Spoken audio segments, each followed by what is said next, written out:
Doctor Deen's acupuncture centre. ഇന്ന് നമ്മൾ ചർച്ച ചെയ്യാൻ ഉദ്ദേശിക്കുന്നത് കൈകാലുകളിൽ ഉണ്ടാകുന്ന പുകച്ചിൽ, ബേണിംഗ് സെൻസേഷൻ, അതിന് അക്യുപഞ്ചർ എങ്ങനെ നോക്കിക്കാണുന്നു എന്നതിനെ കുറിച്ചിട്ടാണ്.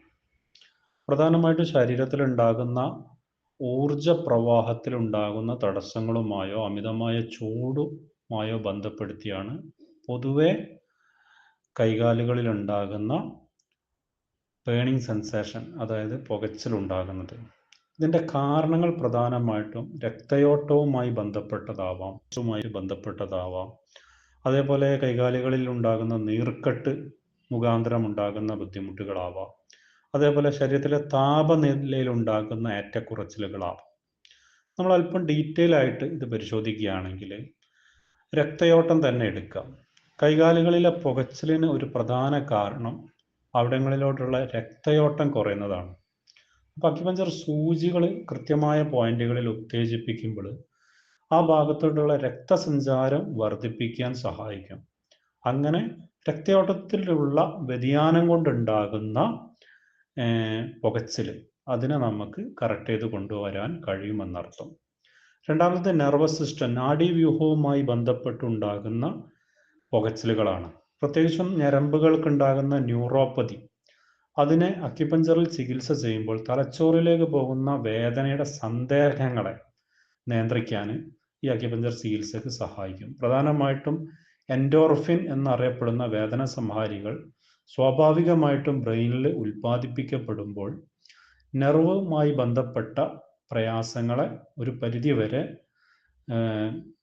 സഹായിക്കാനായിട്ട് അക്യുപഞ്ചർ ചികിത്സാ രീതിയിൽ കഴിയും. കാരണം അക്യുപഞ്ചർ ട്രീറ്റ്മെൻറ്റിലൂടെ എൻഡോർഫിനുകളുടെ പ്രൊഡക്ഷൻ വളരെയധികം കൂടുന്നത് നാഡീവ്യൂഹത്തെ സഹായിക്കുമെന്നർത്ഥം. മൂന്നാമത്തത് നീർക്കെട്ട്, കൈകാലുകളിൽ ഉണ്ടാകുന്ന നീർക്കെട്ട്. അത് കൈകാലുകളിലെ ഞരമ്പുകൾക്കോ പേശികൾക്കോ ഉണ്ടാകുന്ന നീർക്കെട്ടുകൾ പുകച്ചിലിന് കാരണമാകും. അക്യുപഞ്ചർ ചികിത്സയിൽ നമ്മുടെ ശരീരത്തിലെ പ്രതിരോധ സംവിധാനത്തെ ക്രമപ്പെടുത്തി ബാലൻസ് ചെയ്തുകൊണ്ട് നമ്മൾക്ക് ഈ കൈകാലുകളിലേക്കുള്ള നീർക്കെട്ടിനെ കുറയ്ക്കാനായിട്ട് സഹായിക്കും. നാലാമത്തത് ശരീരത്തിലെ താപനില ഉണ്ടാകുന്ന ഏറ്റക്കുറച്ചിലുകൾ. പരമ്പരാഗത ചൈനീസ് വൈദ്യശാസ്ത്രം TCM അനുസരിച്ചിട്ട് ശരീരത്തിൽ അമിതമായ ചൂട്, ഇന്റേണൽ ഹീറ്റ്, അത് പുറന്തള്ളാൻ ചില അക്യുപഞ്ചർ പോയിന്റുകൾക്ക് പ്രധാനമായിട്ടുള്ള കഴിവുകളുണ്ട്. അപ്പോൾ അങ്ങനെ ആ അക്യുപഞ്ചർ പോയിന്റുകളെ ഉപയോഗപ്പെടുത്തിക്കൊണ്ട് ഊർജ പ്രവാഹത്തെ നമുക്ക് സുഗമമാക്കാനായിട്ട് കഴിയും. പിന്നെ നമ്മൾക്കറിയാം, നമ്മുടെ ലൈഫ് സ്റ്റൈൽ ഡിസോർഡറുകളായിട്ടുള്ള പ്രമേഹം, കൊളസ്ട്രോള്, ബ്ലഡ് പ്രഷർ, ഇങ്ങനെയുള്ള ബുദ്ധിമുട്ടുകളിൽ കാലങ്ങളായിട്ട് ട്രീറ്റ്മെൻറ്റിൽ നിൽക്കുന്ന വ്യക്തികൾ, മെഡിസിൻസ് കഴിക്കുന്ന വ്യക്തികൾ, അതല്ലെങ്കിൽ ചില മെഡിസിനുകളുടെ തന്നെ നമ്മുടെ കൈകാലുകളിലോട്ടുള്ള പുകച്ചിലിന്, ബേണിംഗ് സെൻസേഷന് ഒരു പരിധിവരെ കാരണമാകാറുണ്ട്. അപ്പോൾ നമ്മൾ മനസ്സിലാക്കേണ്ടത്, അക്യുപഞ്ചർ ചികിത്സ ചെയ്യുന്നതിലൂടെ ഇതിൻ്റെ കാരണങ്ങളെ കൃത്യമായിട്ട് മനസ്സിലാക്കിക്കൊണ്ട് ട്രീറ്റ്മെൻറ്റ് കൊടുക്കുക എന്നുള്ളതാണ്.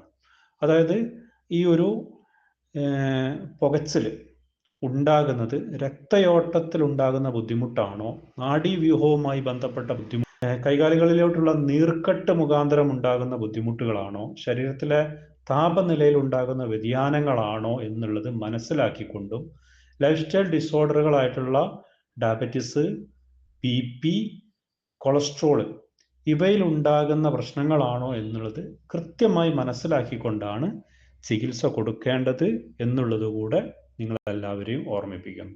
എല്ലാവർക്കും നന്ദി, നമസ്കാരം.